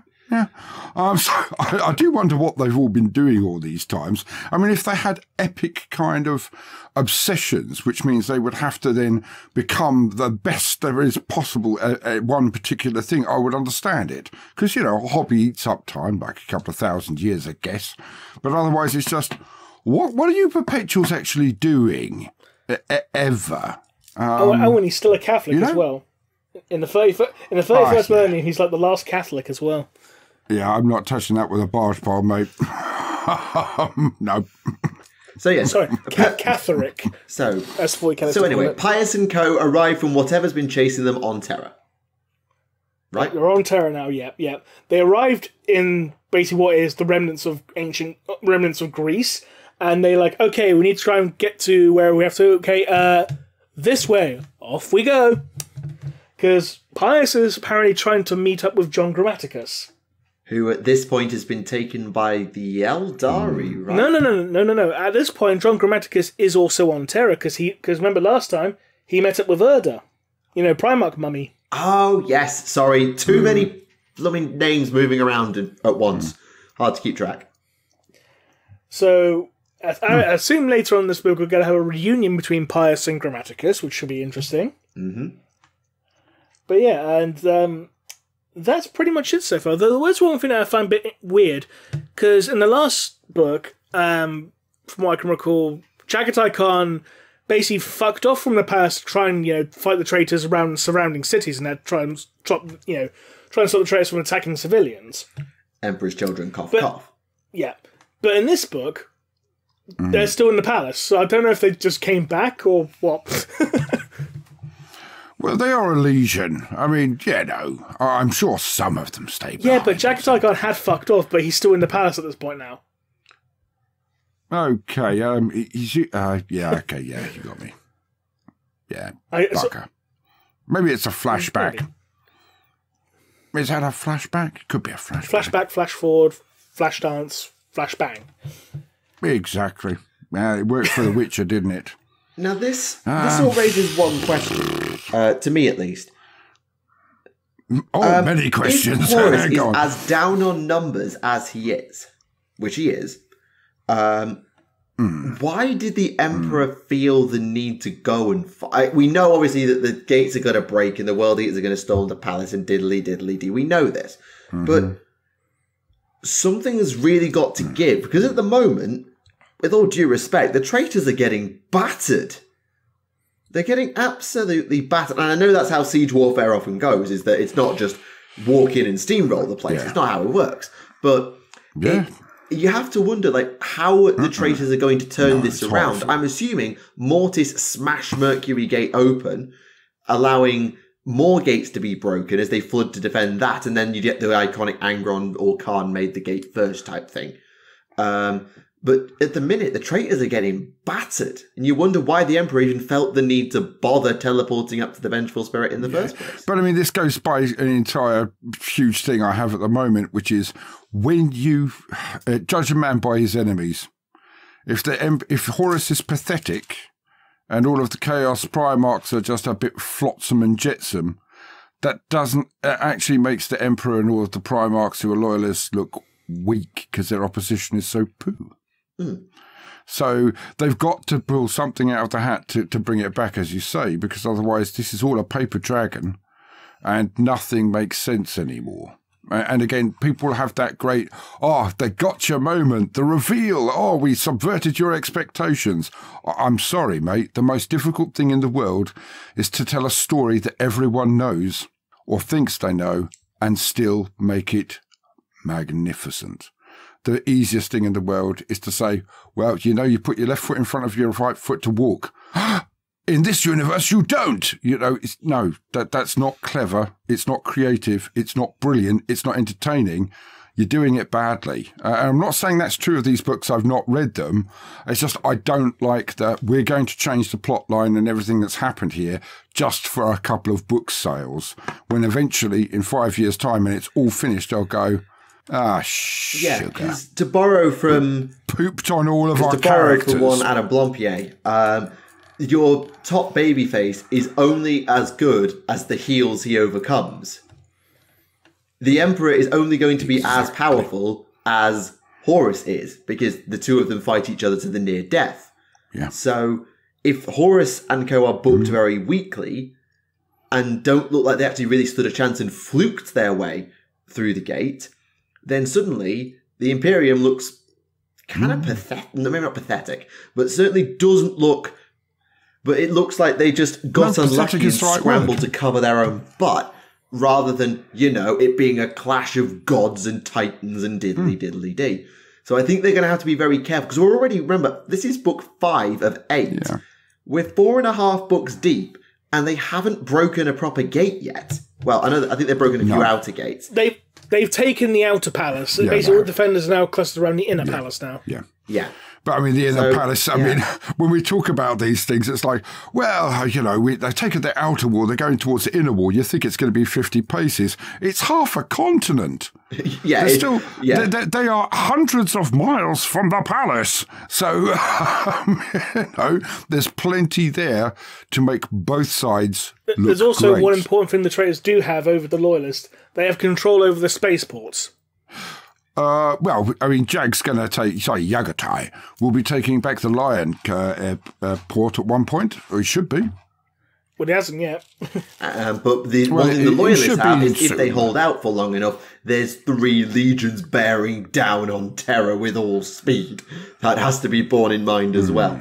So I know technically 2.5 because most of the Space Wars were wiped out. And all of the legions of hell. We're forgetting the legions of hell here.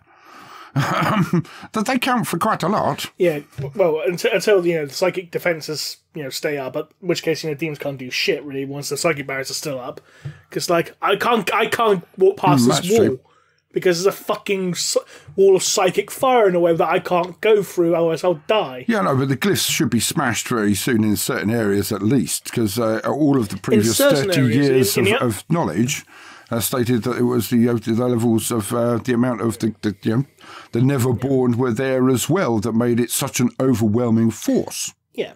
I mean, what we need to bear in mind is that Horus's force at this point is like 3.5 Space Marine legions, Traitor Titan legions, Traitor Imperial Army, Dark Mechanicum, and demons. Yeah, I mean, it's not an army to be sniffed at, and credit to the Imperium for holding as long as it does. I worry that depending on how they book it, it may end up making the traitors look like they either were very weak or just got lucky. Oh, I forgot to mention something in regards to the Legio Ignatum. So that's absolutely hilarious. Oh, no. The Legio Ignatum really don't like non-Martian tech priests and are so stubbornly independent. It's hilarious. Like, you got this emissary to the Fabricator General, what's his name? Kane. I forgot his first name. Zagreus Kane. And you got this emissary come out to the Princeps Maximus of the entire Legio, the head honcho of the entire Legion, who's been in that position since the Legio Ignatum were founded. It's the same guy. So it's like, this guy is old, but he's still built like a brick shithouse. So fair play to the fucking bloke. But this Mechanicus emissary says, like, you are coded and command to do this. Like, no. You are coded and command. No. You are ordered to. No. Error does not compute. This emissary requests you to do this. That's better. It's not like we won't do it. It's like, no, ask nicely, and then we'll do it. Yeah. It's like, the Legio Ignatum follow must the walk, proper decorum, and where we're walking to. Yes. You are to pull your gun machines back. No. What do you mean, no? It's like, no, when we walk, we walk to fight, and we fight to win. So, no, piss off. And also, pretty much everyone in the Legio Ignatum has crazy 80s hair. Like, you got one guy described as having a black and red double mohawk, for example. Yeah, gotcha, yeah. I think one person's got, like, flame-styled electus over his face and stuff like that, so it's like, everyone... Really? Everyone in this Legio is basically from the 1980s, and it's brilliant. Well, I think I'll obviously fit in nicely. I need to read this book, so I've got to finish Saturn. Yeah, I mean, I do have faith that they're going to pull a catastrophe on us, and I do actually have faith in Games Workshop and the Black Library, so I really do think they're going to pull it out of the bag. It's almost nice to go, I can't believe they're not going to, they're going to do this or that or whatever. Because again, deep down inside, I think, well, it's fine for me to say this because I'm the only one who's going to look like a Burke in 2 years' time when this all comes together and it's absolutely spanking. Because all the people in that room, I know every single one of them who is a writer wants to do their best and knows how much pressure is on them. And again, it's not like real pressure, like, being in a hospital or being a soldier, but it's as much pressure as a creative type can have to have that many eyes on them. But they've been having meetings on a regular basis, haven't they? All of the writers. So I am confident they're going to bring out something great. And that's why I don't mind a little bit of moan. Yeah. Because the only person, as I say, who's going to look silly is me. But again, I'm with you, Michael. I just can't see how they're going to pull this back so that the bad guy is actually credible. So if knock down the bad guy and you knock down the entire I think house it's going to be that situation that I was mentioned earlier. Like the Legio Mortis is basically just going to absolutely steamroll its way through Mercury Gate, and maybe take out half the Legio Ignitum. I want it to be. That's the only thing. Yeah. But I wanted. If you get the largest Titan Legion, and the traitor Titan Legion bursting its way through the gate into your inner defences, and they take out half of your reserves, that's kind of a oh shit moment. Yeah, it absolutely is. But from my perspective, that is just saying, okay, we've got a huge toy, send in the Gundams, and then really it's just the amount of force that was there. There's no clever repartee, or there's no clever, again, the chess game that's going on between Perty and Rogel. Wonderful. I've enjoyed every second of the write-up in Saturnine. Absolutely, blast over it. So for them to just throw that away and then not have something intelligent, and cunning, or experience happening instead of, my tank is bigger, I knock you down wall. The thing is, that okay, this is due in part, this is kind of explaining the fact that Horus is kind of like, he's not really all there anymore. He's not the same person he was. He's no longer the shrewd tactician or general. He is basically just a monster now. Yeah, and it actually, and I don't know, actually, you brought that up, that chess game, because the Chaos Forces tried to play chess, and they lost. They lost badly. Yeah, they did, yeah. Like, the Mornival is freaking dead levels of bad. Well, I've only just found that out. The Emperor's Children have abandoned the conflict levels of badly. Look, mate, it's still very soon for me. It was only 10 minutes ago I heard, okay? Because it fits the characters. It's a good harmony of, like, Perturabo was still himself. He hadn't been touched by the war much, if at all at this point, and he was still himself. Horus, as Rem points out, is just a monster, a demonically infused, uber-powered killing machine, and the subtleties of command, whilst he can still be a competent general, I do not doubt it, it's a nice bit of a nice touch of just like narrative and character building of Perturabo getting fed up with his strategies not working, being told to throw himself into the meat grinder, the thing he rebelled against the Emperor for, the thing he got so resentful of the Emperor for being thrown into meat grinders that he hated. And yet, Horus, this now a blunt instrument of destruction, shows the almighty power of chaos by literally throwing a god machine at the gate until it breaks. It kind of fits narratively, and yeah. It also goes on to explain how, he's also losing his humanity in a way as well. But the question is, the question here is, though, it sounds great at first until you step back and say, okay, why didn't Perturabo do that as his first move? But his boss did. If he just turned around and said, all right, let's just do this now, which is exactly what he should have done, as we all know, and they're tactical geniuses, guys. If they were just normal human-level intelligence, I would absolutely agree with you, and I would be totally on board with all of it. But all of them are supposed to be geniuses. If they retconned it so that they were smart instead of IQ 200 plus, I would agree with everything you've just said. But they're supposed to be incredibly smart, and they're not. One thing you need to keep in mind is that Legio Mortis were being held in reserve, and one very important thing you do in warfare is never commit all of your forces straight away. You always keep some of your strength in reserve, just in case something does happen. You go, okay, I can counteract by just shoving this in their face. Absolutely. And especially considering the fact, that the next level the Loyalists were holding the entirety of the Legio Ignitum in reserve as well.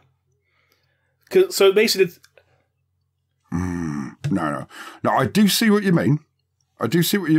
And it's excellent to have a tactical reserve, and all these other things seem to make sense until you look at it again from actually a strategic level, and you say, well, this needs to be done as quickly as possible, and you would smash the defences ASAP. Why did he go through all of the attack on the Saturnine wall if he had the ability to just smash the walls? Do you see what I mean? Yeah, I think it depends on sort of how... Again, that's going to be down to taste, I guess. Are we trying to view the Siege of Terra through the lens of war, or are we watching this as a game almost of minds, a war of minds or a war of bodies? Because I think part of it for Horus maybe I'm over elaborating Horus's character here, but part of me thinks that Horus wanted to beat the Emperor clean. He wanted to outthink him. He wanted to outmaneuver him. He wanted to waltz in like Caesar into Gaul and just hammer his sword and his mace through the Emperor and kill him. You could also argue the fact as well, considering that, after Saturnine failed, Horus had lost an entire legion's worth of troops. And his best mates. So you could argue, in fact, like, he's starting to get desperate. So, okay, I'm just going to commit to a full fucking frontal assault now because... Last throw of the dice. Exactly. I've just lost, a good, 90,000 troops. Jesus, no. I do see your point.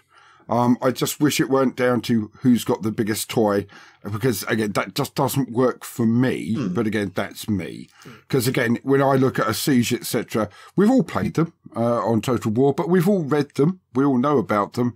And if you have the ability to break down the wall, no matter what it is, that is the first thing you do.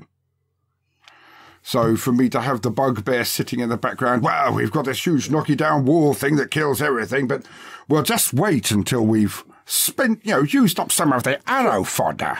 It doesn't really work for me. But again, I haven't read every page, so I'm looking forward to it either way. And I'm quite sure I'll be on the same page as you. Because there's also the fact they said that Mercury Gate was the most heavily defended gate. So initially, you probably won't want to commit, all your god machines to that gate first thing because, hey, it's the most heavily defended gate, so we're probably going to lose more before you get there anyway. Also, has the Flying Fortress been and gone at this point yet? Has that turned up?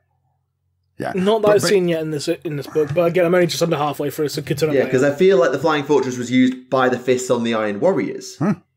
So I'd assume it's probably crashed and burned by now. And so at the start of the siege, it was there, now it isn't. So yeah, maybe, I don't know. I guess maybe we're trying to over-analyse this and we haven't even finished the bloody book yet. Well, yeah, I need to read the book to get into it properly. No, I see what you mean. But back to counter your point, well, you wouldn't send it at the strongest point. You would say, I've got my wall-breaking, destroying team and I'm going to hit another point. You wouldn't have to send that formation at that wall. But I feel that we're being bogged down and I'm being boring.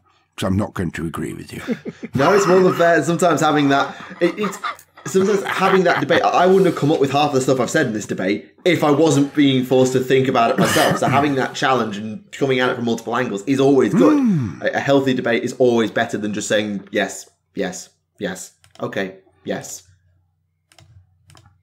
Oh, no, absolutely. And they love listening to arguments. They signed up to a podcast. They have no problem with arguing. Oh, right. No. Oh, I'm a bit of more of a harmless emu type person. So right, is there anything else on Mortis at this time, Rem, or are you going to close the spoilers? One more thing. Because the Dark Angels, under the command of, what's his name? Corswain? Corswain, yeah. Corswain, yeah. They've met up with the Loyalist fleet, which has been hiding around Jupiter. Yes, I vaguely remember that being a thing. And we learned at this point that the Astronomican's light is not leaving the Sol system. So basically, at this particular point in time, it doesn't matter if the Dark Angels and the Ultramarines are on their way, because they can't fucking see.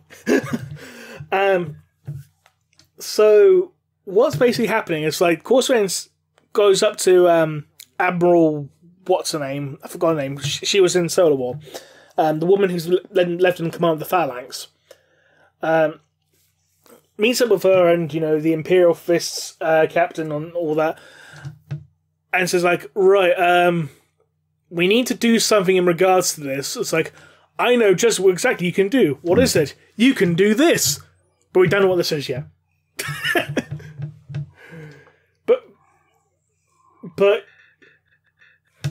But suffice to say, the Dark Angels are going to be dispatched on a mission to do something in regards to the Astronomical. Hang. Always leave them wanting more, eh? Maybe something involving Titan? Use Titan and the Grey Knights as a secondary beacon, but then again, why would the Imperial Navy know it was there? Ignore me. But they're hidden in the warp at this period, aren't they? Yes, they are. So yes, I was right. ignore me. I was right about something. Hey. Sorry. So I was thinking, like, oh, let's just turn the Grey Knights into a mini Astronomicon for 10 minutes. I was like, no, that's not going to work tactically, you idiot. No, that's not how it works. You don't just turn the Grey Knights into a baby Astronomicon for 10 minutes. Well, it's a fun idea, though. I think you'd have to sacrifice quite a few of them. I mean, we don't know how many. Do we know how many Marines were on Titan before the Grey Knights were founded? Not the exact. Do we know not the exact number, but they were founded with the intention of being a legion. So 5 figures at least. Yeah, I'd say at the very least low 4, well high 4 at the very least. But I mean, no. I'm going to shut up.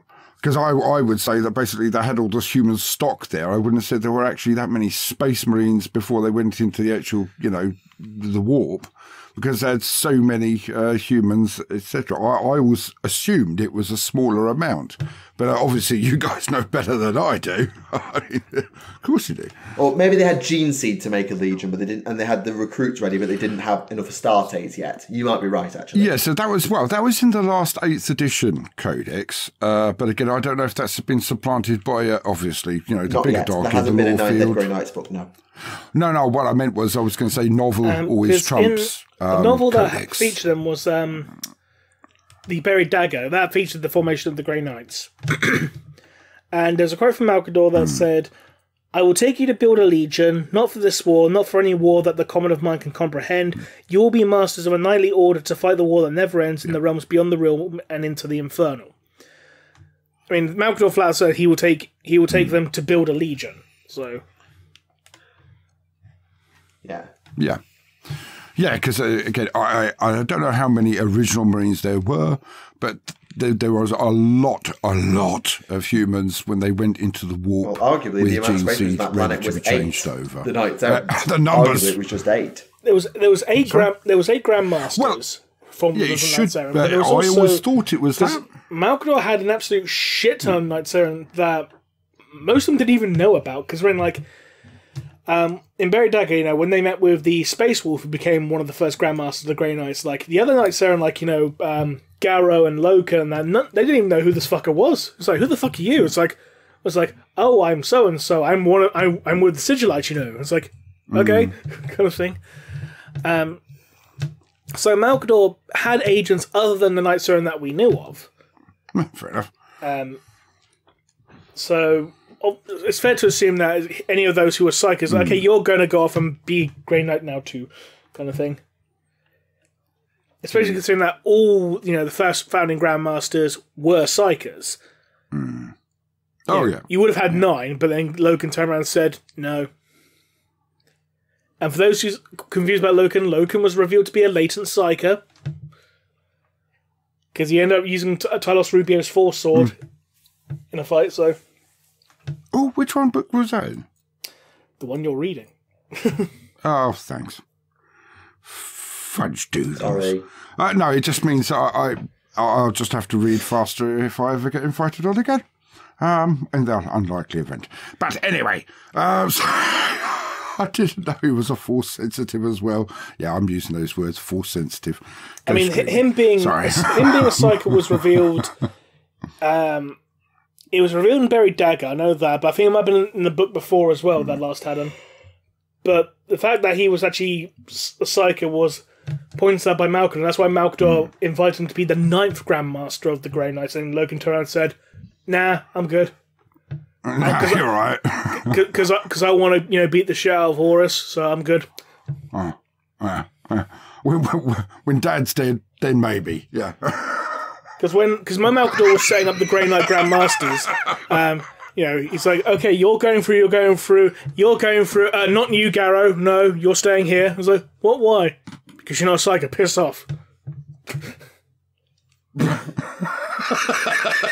You whiff. Yeah. No, I will say, I'm so happy the fact that I got it right that one of the first Grandmasters was Felzarost. Call that straight.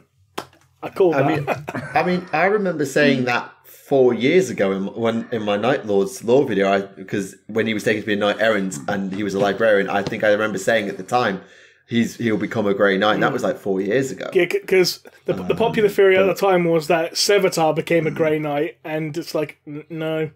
It'd be Felsaros, because, yes, Sevatar was a powerful psychic, but Felsaros was a chief librarian. He'd be a better candidate. And a loyalist. Yeah, exactly. And a knight errant. Yes, all of the above. Also, can we just appreciate how cool Felsaros' nickname was? You know, the Dream Eater. The Dream Eater. That's quite referential considering that a new Pokemon game was announced today. That's where everyone looks like Duplo. Yeah, we're not getting into that. We're still in the middle of a spoilers section, so we should probably either close the spoilers or get back to Mortis. Okay, that's the end of the spoilers. Welcome back, and yes, new Pokemon game announced, and everyone looks like Duplo. Anyway. Yes. Where are we for time? Oh, blimey. That was a really good discussion, but we've already crossed an hour and a half. Blimey. Oh, sorry. No. That's absolutely a good thing. Love talking about stuff. Good. So shall we have some questions, or is there anything else on people's minds? Oh, no, I'm absolutely vacuous tonight. I'm good now. All right, then. Let's do some questions. Okay. There was one I saw, since we've been talking about Primarchs and all of that. If you could rewrite the fall of one of the demon Primarchs, who would you choose? But what do you mean by fall of the demon Primarchs? Like how they became demons, or how they turned traitor? I assume their turn to chaos. I assume how they were corrupted. Yeah. Because their fall to demonhood, most of them were ascension to demonhood. Like Fulgrim got punched in the face, Magnus got punched in the face, Angron got punched in the face. No, Angron, he punched someone else in the face. That's what made him to demonhood. Yes, sorry, wrong way around. Mortarion got a runny nose. As long as faces and punches are involved, no. I think for me, if there's a Primarch's fall, I've always wanted to rewrite its Fulgrims. Because it just feels... It always has, and I've said this for years, it feels really petty. It's like... I would have had the sword for a lot longer. See, I'm working on Fulgrim, and again, I haven't read all of the books, etc., but I think he's one of the most underrated people there, which is why I had my small paddy earlier about Rogel beating him up. So obviously I'll have to reprise my entire perspective of him, and I find that sad, not because I have to change my mind, it's just the way I had him written, he was bloody cool, and now he's just ending up, the entire thing of him having the sword for so short a time, it being so quick, it just felt rushed. And again, I'm not bashing any of the writers in this. They were told to do X, Y, and Z and get from A to B, and I totally see that. But that kind of layer and level of control over a Primarch.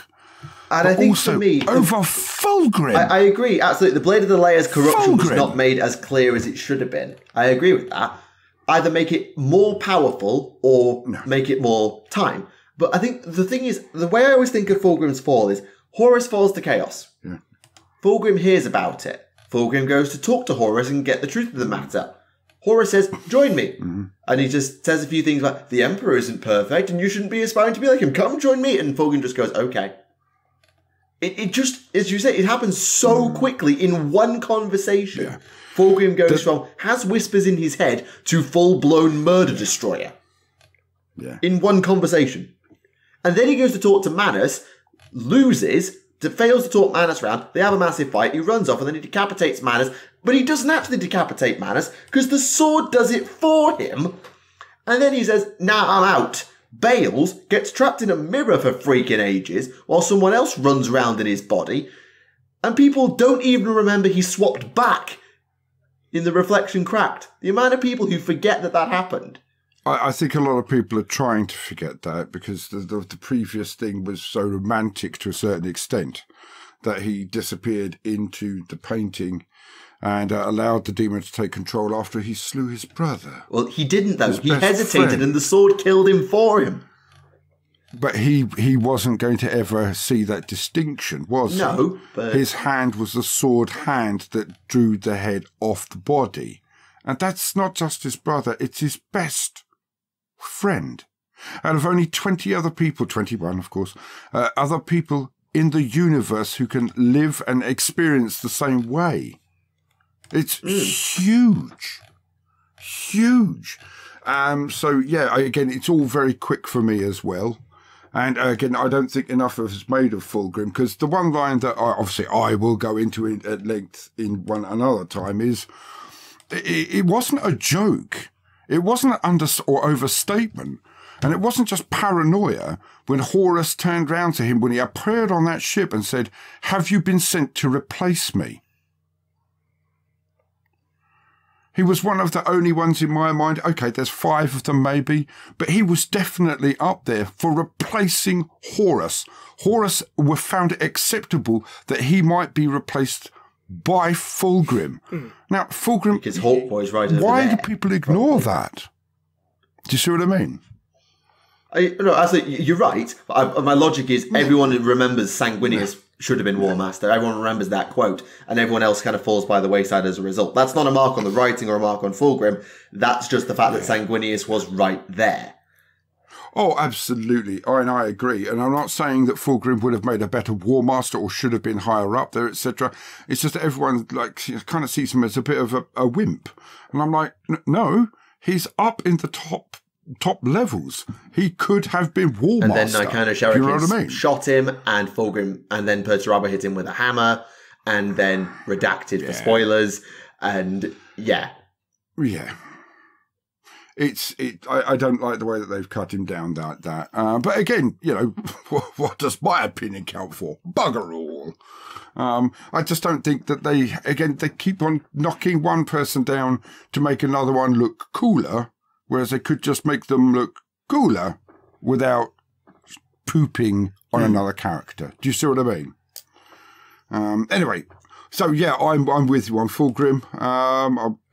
Yeah, absolutely. It's Rem's turn. Are there any Primarch falls other than Fulgrim that you'd be tempted to rewrite? Not really, to be honest. Are there any? To be honest, aside from Fulgrim, I can't really think of any others that can really be improved upon that much, to be honest.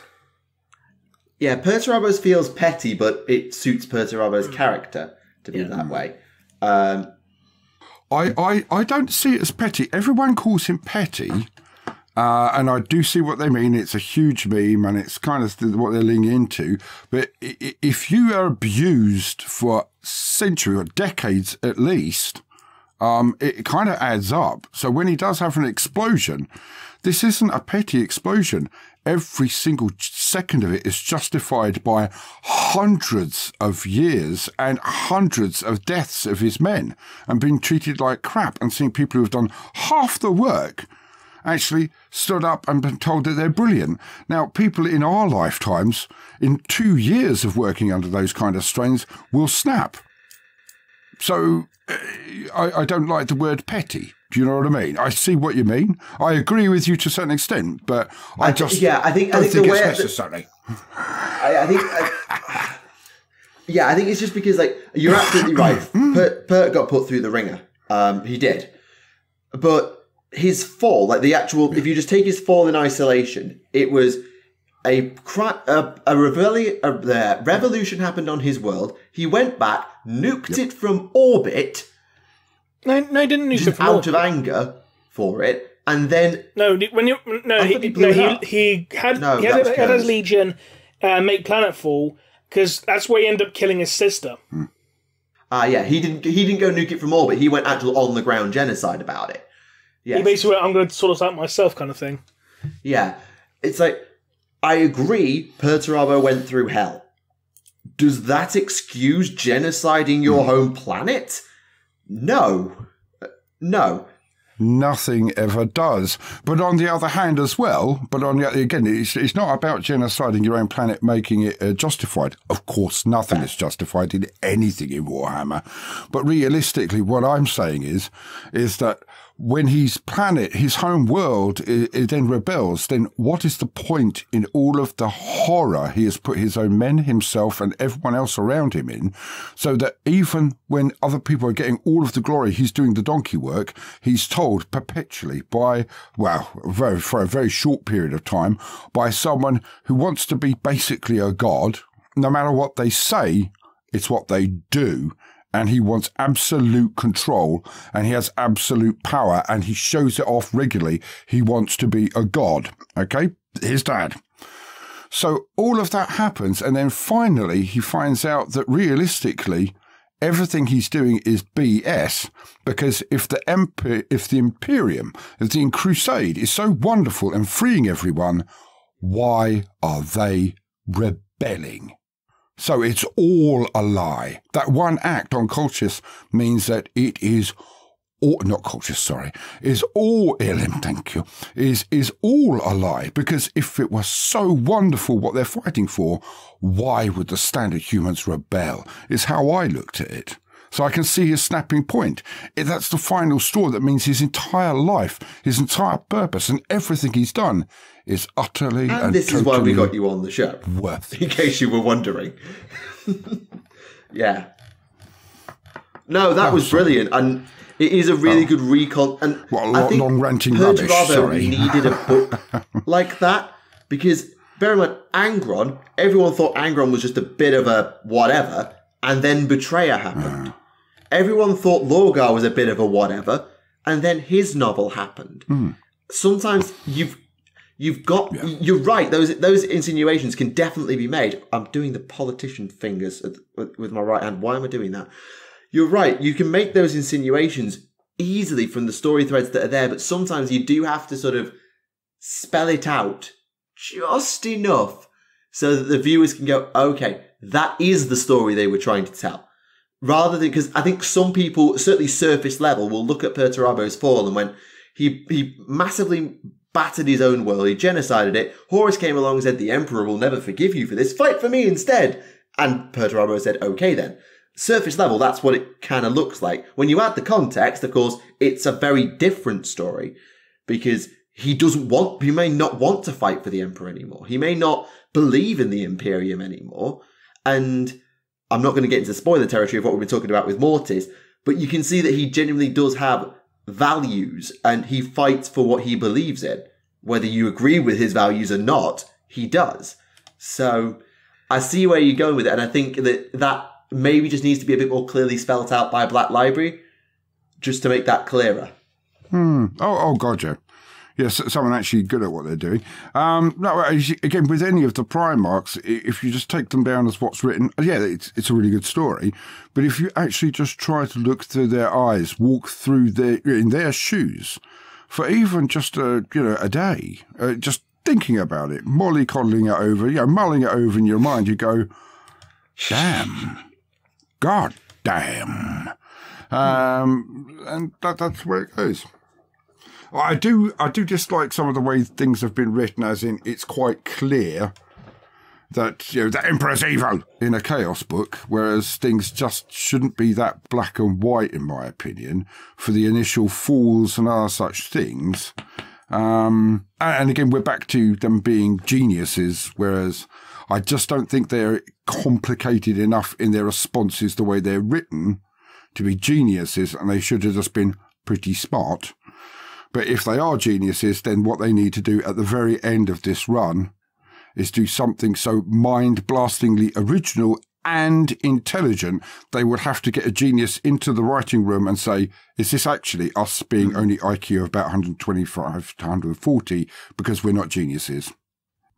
So a normal person cannot write a genius very easily. Having 21 of them running around, or 19, whichever you want to call it, is incredibly difficult for the writers, I feel. They're not human. And some of them don't manage. And I think sometimes people forget they're not human. But at the same time, they're just human enough, just that you can tell that story. And I think modern Gilliman, I don't know if you've read Dawn of Fire, Avenging Sun, and I'm going to be reading Gate of Bones, either for the next episode or the one after. But the way that they tell the story of modern Guilliman, who is a tactical genius and who clearly understands the universe around him, even though he only woke up last week. He has just enough humanity that he doesn't feel like you and I, but he doesn't feel alien either. And it is a difficult balance to strike. And I know Rem could probably speak better on modern Guilliman than I could, because he's read Dark Imperium and Plague War and Avenging Sun, and I've only really read Avenging Sun. So yeah, it's difficult. I find the only way I can compromise it in my mind is to give them a duality, which is basically one half of them, which I've done in multiple videos now, not that everyone's noticed, thank God, but it is basically to have them as two roles. One of them is actually the person, and the other is the job. So Guilliman, people would say, he really believed in the Imperium, blah, blah, blah, blah. No, he was generated. It's his programming. His program is to make empires, yeah? That's not a choice. That is what he does. But if you will, he's a racing car that does that. It's then his colour is his personality. There needs to be duality there. Because then after you can understand all of the things that he does as a Primarch, but not as Reboot. So that's why I say the Guilliman part, the Primarch is the surname, usually for me. And so like Rogel, Dawn. Dawn is the killer. Dawn is the organizer. Dawn is the person who is basically, the kill everything, make sure we defend everywhere. Rogel is the one that had the morality and the honor and the love of his father. Yeah? So if you break it down, then you can make the human element of them easier to compromise by separating it from their job. Yeah? Their purpose for being. And then you can actually do it. But otherwise, it just is a big hot blancmange of mess. Does that make any sense? Yeah, I follow what you're saying, definitely. And I'll be really curious to see what people have to say about it in the comments as well. Because I reckon the comments are going to have plenty to say on this. I know we've left it right to the end of the show, so probably some of them have already tuned out. But I reckon that that's a really good thing for people to mull on and have a chat about in the comments. I'm sure they'll tear me to pieces. I'm practically a primary school teacher compared to you guys. So no, not at all. Not at all. Oh, no, I definitely am. You guys are so much better read.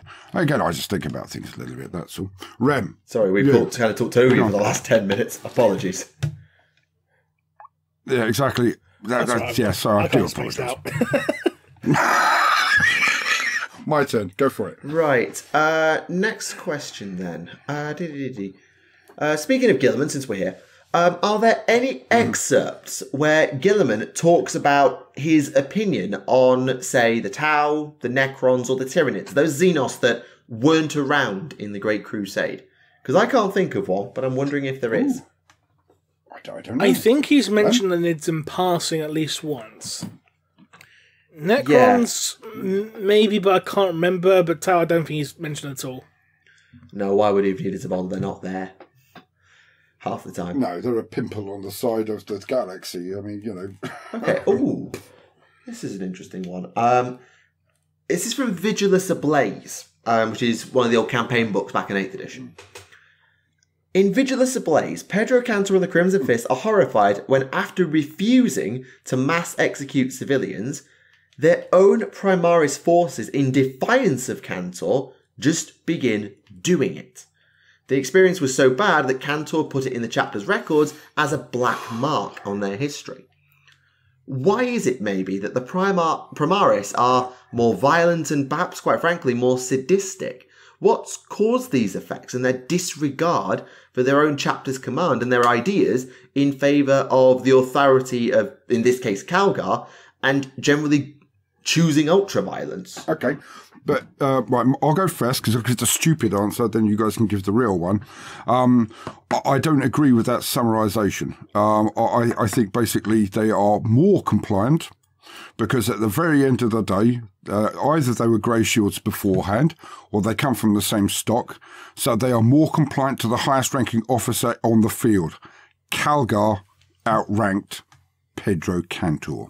They knew that. They did what they were told to do. And also, they're used to basically taking orders from people wearing blue. Full stop. Cantor was wearing blue. I do. You know what I mean? All right, and has a lucky horseshoe on them. I call it a lovely target. My best guess is that you're right. Their Grey Shield experience will probably have had a serious effect, because these Primaris, particularly if they're the Awakened rather than the New Blood, they've been through the ringer of the Indomitus Crusade. They have seen how horrid the Imperium is, and how screwed the Imperium is at the moment with demonic infestation, tyrannid corruption, the pariah freaking Nexus doing its own thing of brain shutdown and all that. They've seen how badly it can go if the wounds are left to fester. And so they might not think twice, the same as someone who's been there, done that, and ruled a world, and actually tried to care for its civilians for the centuries that Cantor has done. That's the best answer I've got, is that they've just seen too much. That they know they have to do it, because they've seen what happens if they don't. I don't know. That's the best I've got. To be honest, it's probably some combination of the two. Like they've seen too much, they've done this, done that, but they're also just inherently more compliant. So it's probably just a combination of factors, to be honest. Yeah, more than likely. Cool. We're both right. How are we doing for time? How are we doing for time? 1:55. So we've probably got time to sneak one more in. Okay, we'll do one more. No, we've talked about the 2 and 11 enough times. That's about the Mindless Calgar comic. Okay, we'll leave on this one, since we've been talking about all things Space Marines today. Since the Spear of Rust was forged by the Emperor, which I think it was. It was, yeah. Does it have the same power as the Sword of the Emperor? Mm-hmm. And the follow-up then is, if it does, then potentially could you kill a Demon Prince with it? Not banish, kill. I don't think so. Well, when Rust stabbed Horus with it, it did temporarily purge him of corruption. So it does have some degree of power. Whether or not I don't think it's the same level of power as in the Emperor's Sword, but it's certainly, no run-of-the-mill power spear. It definitely has a portion of the Emperor's power in it, but whether it has enough to, permanently kill a demon is another matter of time. Oh, God, no.